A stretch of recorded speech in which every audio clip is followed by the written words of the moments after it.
প্রচার সম্পাদক জননেতা আলহাজ সুলতান সালাম।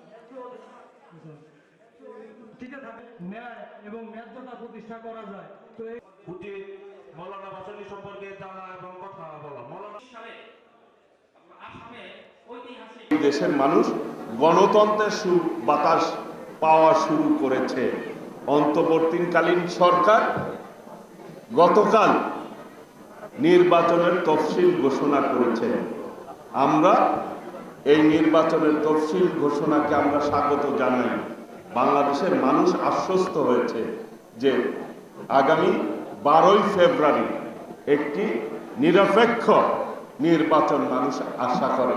কারণ 14 সালে, 18 সালে, 24 সালে এই দেশের জনগণ ভোট দিতে পারে নাই। দিনের ভোট রাতেই হয়ে গেছে। কাজেই মানুষের আকাঙ্ক্ষা, তাদের পছন্দের সরকারকে তারা ভোট দিতে চায়। 3,80,00,000-এর অধিক তরুণ ভোটার হওয়ার সত্ত্বেও তারা ভোট দিতে পারে নাই। সেই জন্য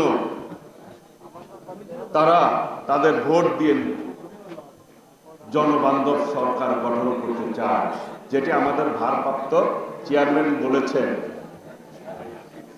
যে জনগণকে সঙ্গে রাখুন, জনগণের সাথে থাকুন, জনগণই সকল ক্ষমতার উৎস।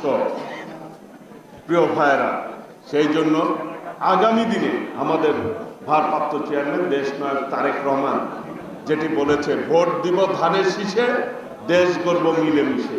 এই দেশটি আমাদের, সবাইকে মিলেমিশে গড়ে তুলতে হবে। সেই জন্য এই দেশকে আগে প্রাধান্য দিতে হবে।